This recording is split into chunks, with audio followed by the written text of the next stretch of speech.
What's going on, guys? This is Rob with Save the V8, and today we're going to be working on my wife's BMW. We're just going to be doing a quick oil change today, and then I'm going to show you guys how to do it. I think a lot of people always get weirded out or afraid of doing stuff when it comes to like European cars, BMWs, Mercedes, Audis, but they're really no different than any other car. So of course you're going to need your oil drain pan. I've got just some jacks here, and then I've got my oil here. So that being said, I'm going to go ahead and get the car all jacked up on jack stands now, and then as soon as I'm done that, I'll show you guys where the drain plug is and we can go ahead and get started. Perfect. Okay, so now all I'm going to do is I'm going to go ahead and set the parking brake.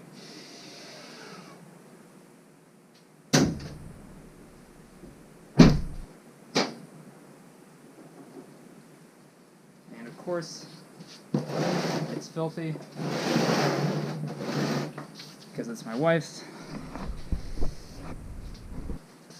So that being said, let me go ahead and show you the couple of tools you're going to need in order to get started on this kind of project.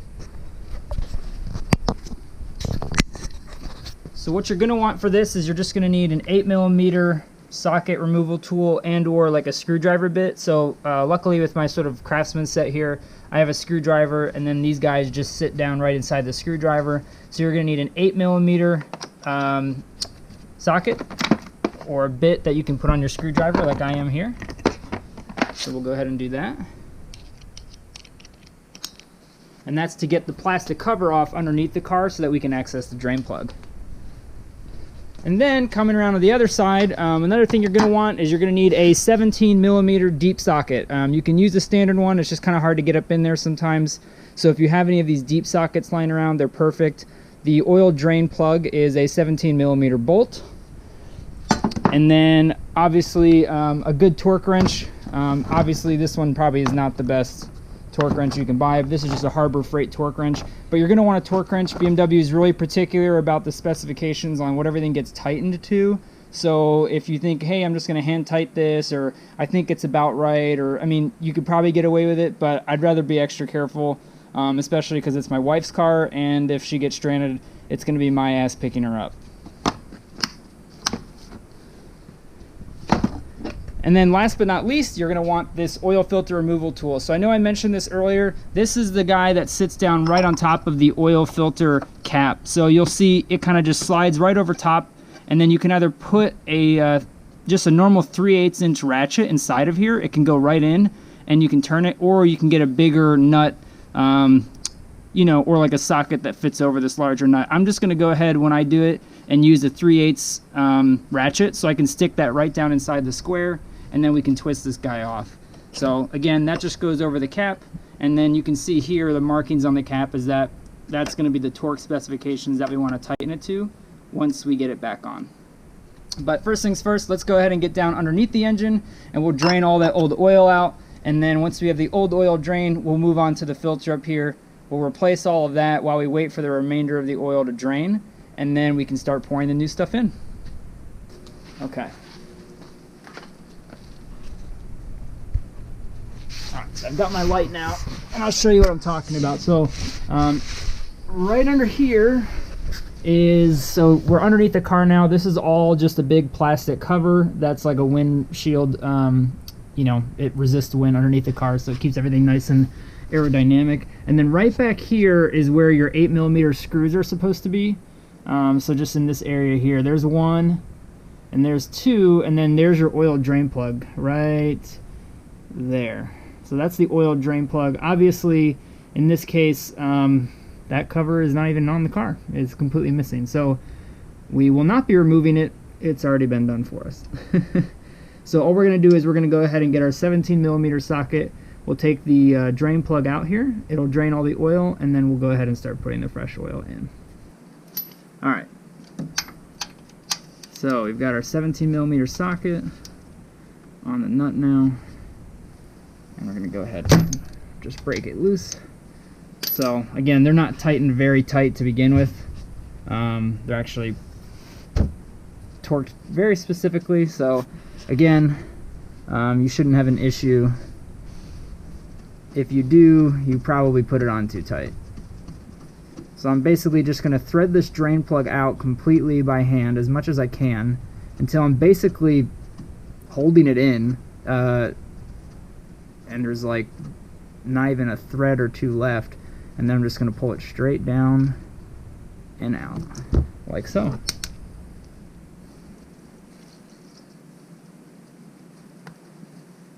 All right, cool. So there we go. It is as easy as that. So now you can see the oil is draining out. It's really dark and black and gross. Oh, and if you don't have it unplugged, make sure you unplug the drain in the bottom of this. This thing almost overflowed, you guys. Oh my God. Yeah, make sure the drain plug in the middle of your oil pan's also unplugged so the oil can go into it and not overflow everywhere else. Wow, that would have been really, really bad. Really bad. So, good thing we caught that.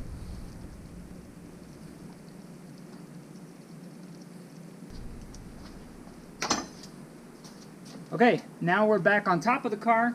And like I said earlier, I'm just going to use a 3/8" ratchet, and I'm going to press that right into, make sure the tool is seated all the way on top of the plastic cap here, and then I'm literally just going to push that inside of the tool, and now we can go ahead and turn it loose.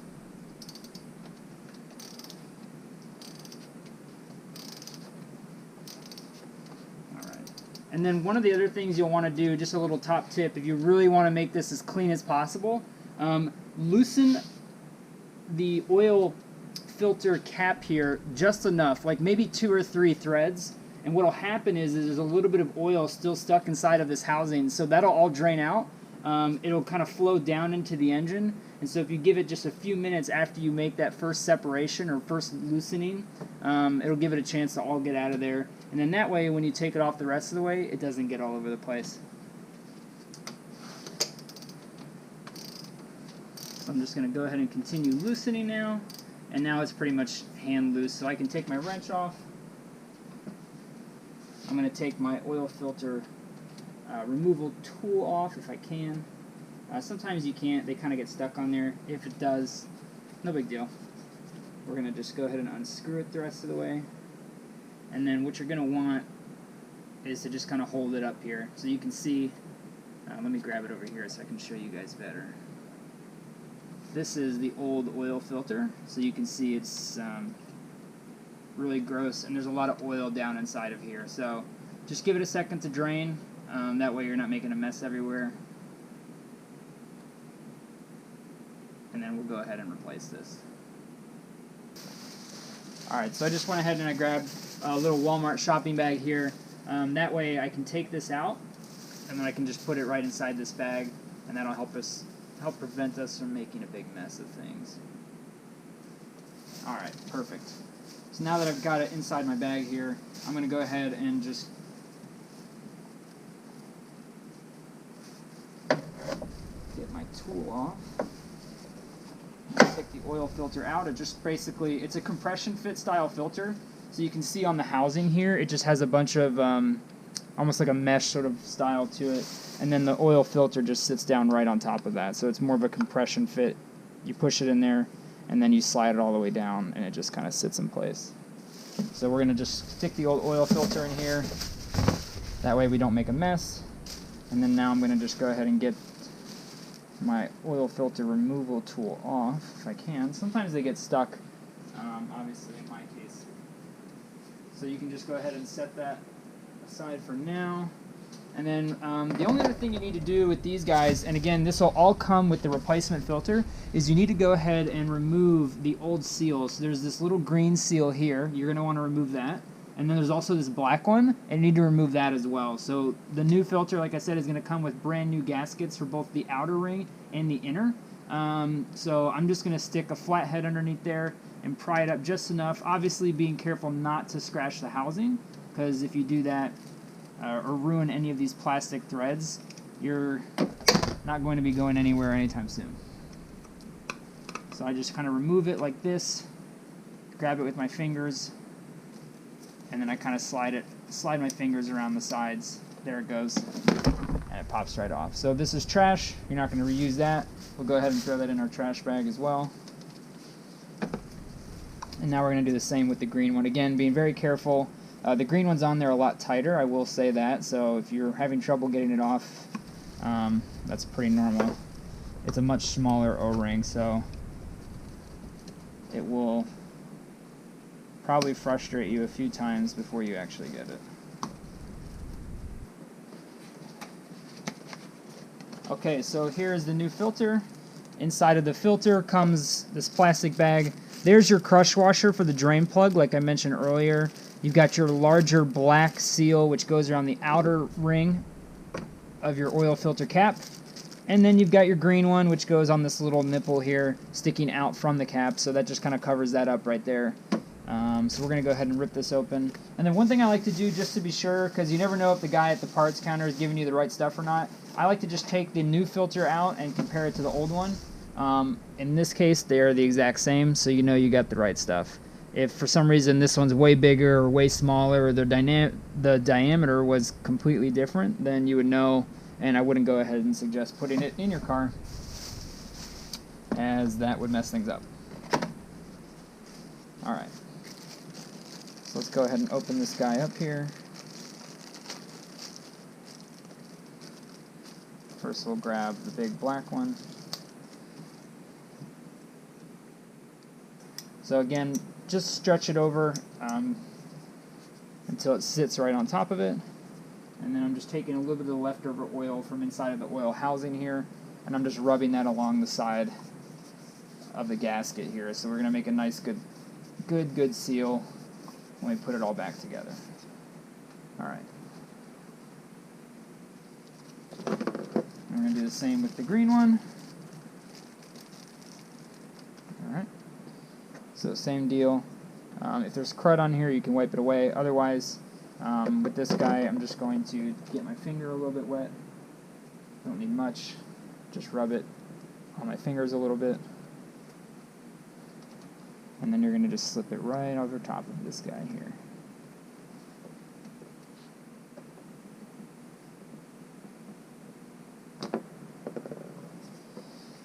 And sometimes it's even harder to get them on than it is to get them off, so again, just be patient with it. Sometimes it's going to be easy, sometimes it's not going to be. In this case, it doesn't want to be, and I'm thinking I might have to take off my gloves here.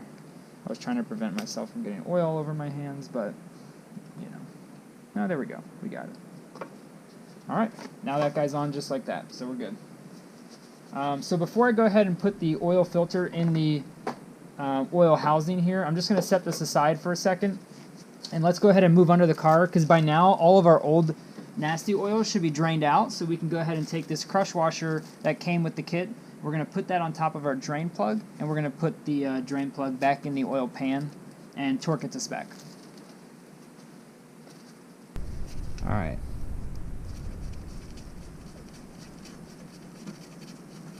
So I've got this all tightened back down. And then here I've got my torque wrench. For the BMW X3 F25 model, this is the F25 chassis, specifically the 28i.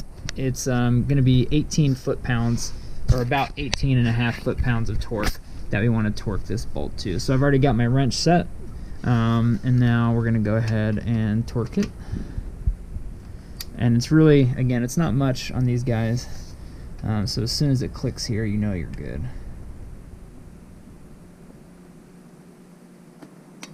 And there it is. There's our click. And I'll just go a little bit past to be on the safe side. And we should be good to go. So I'm going to go ahead and stick this filter onto the oil cap housing. And you'll hear it's kind of hard to go on. Just make sure that you get it down in there and all the way pressed up against the bottom. If it hasn't gone that last click that you just heard, it's not all the way seated. And you want to make sure it's all the way seated properly before you go ahead and start putting this thing back on the vehicle. So this one recommends Castrol. This is the European formula stuff. So again, you're going to want to make sure if you buy Castrol Edge, you're going to probably need to go to an auto parts store for it. You're not going to find this at Walmart or even in the big jugs unless you like order it off Amazon. This is specifically for European cars. So a lot of the ones you see in like the bigger box stores like Walmart, things like that, they're going to be just for standard domestic cars, some of the Japanese ones as well. But the reason why you want this one to be the European formula is because it complies with the BMW long life 0-1 measurement. That's because these cars will basically run for almost like, I believe it's like anywhere between 7,000 to 15,000 miles in between oil changes, whereas your standard car, they want you to change it probably every like 7,500 miles. That's if you're doing full synthetic. These ones can go for a really long time inside of the BMWs. I think the oil interval is literally like 16,000 miles. So if it does not have this BMW Long Life 01 certification, it's not stuff you're going to want to put inside of your engine. And now we'll go ahead and pour it in.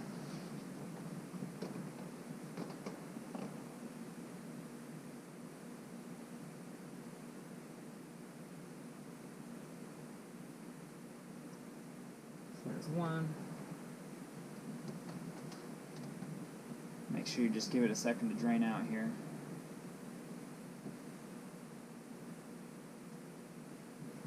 So what I'll probably do now is I'll dump a little bit more in. I haven't quite gone through the entire quart here. I'm maybe halfway through this quart. This is the last quart. So I'm going to dump a little bit more into the oil filter housing here. And then right before it all drains down, I'm going to screw in the oil filter now. Just give it a couple seconds to drain down in there.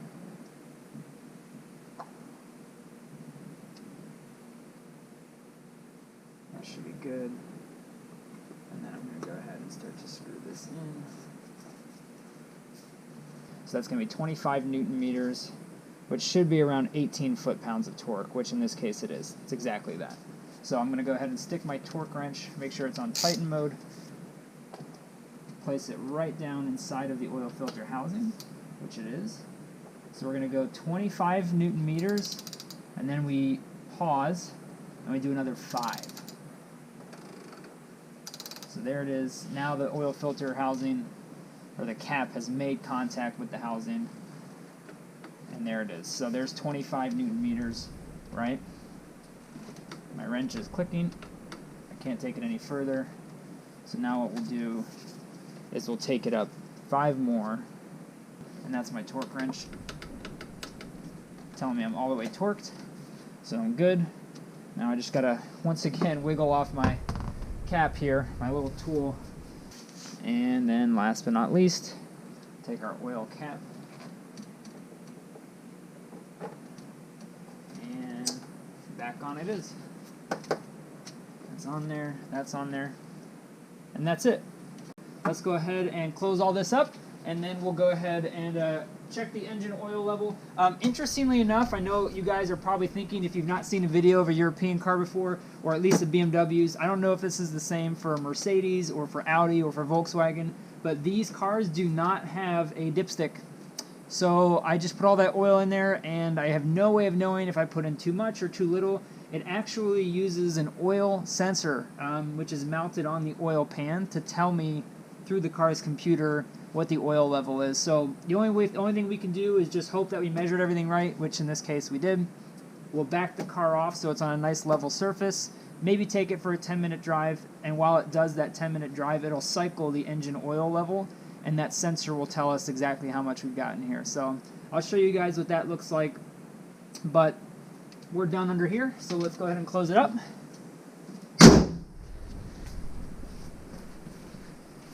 I'm going to open the garage door slightly so we don't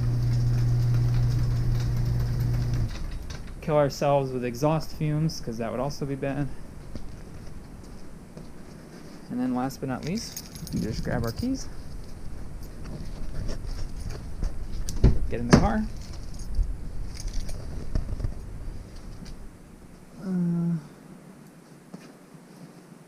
What I'm doing right now is debating how dirty my butt is and whether or not I should be sitting in the seats or not, but whatever, we're here.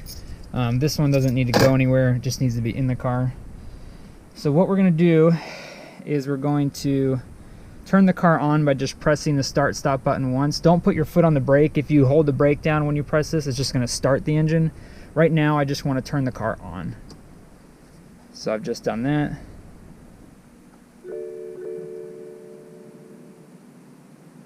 And now what we're going to do is we're going to hold down the tripometer button on the dashboard here. So in the bottom left corner there's a little button. I don't know if you can see it right here. Maybe not, it's too dark. But I'm going to hold this down until I get the message on the screen that I'm looking for.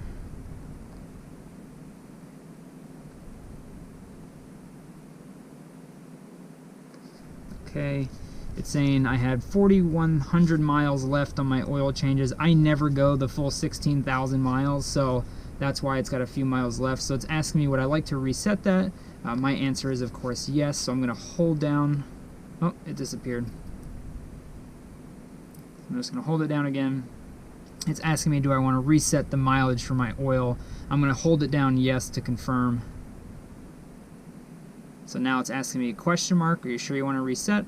I'm going to hold it down once more. It will confirm the reset.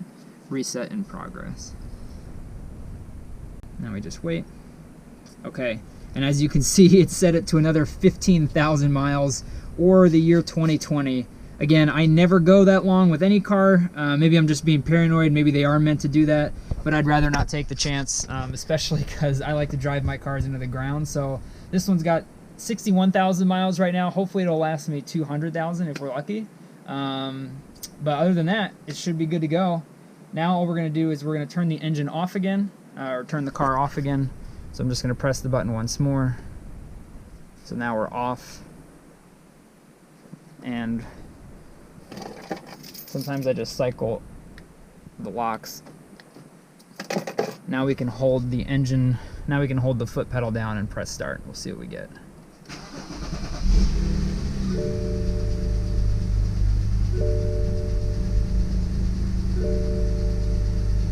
Okay, well, it starts, so that's a good sign.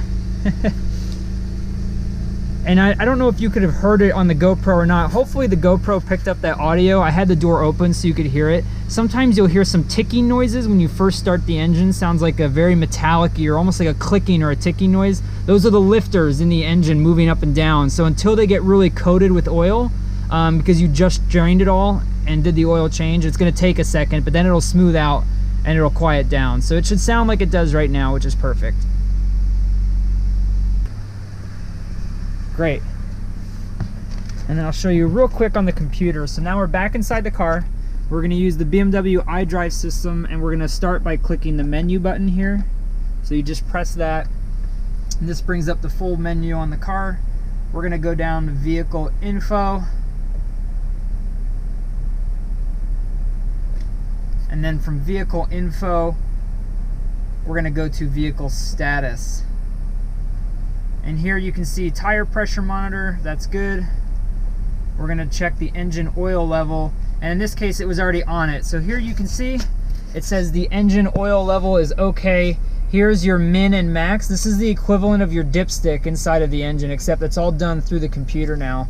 So you can tell it's right up on top, right up against the max line, which is perfect. You don't want it past there, or else you need to drain some out. In this case, it's right where it should be. So we're going to go ahead and shut the car off now.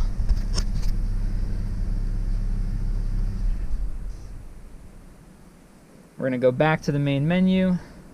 You can just flip it over to the radio or something. And that's it. We're good to go.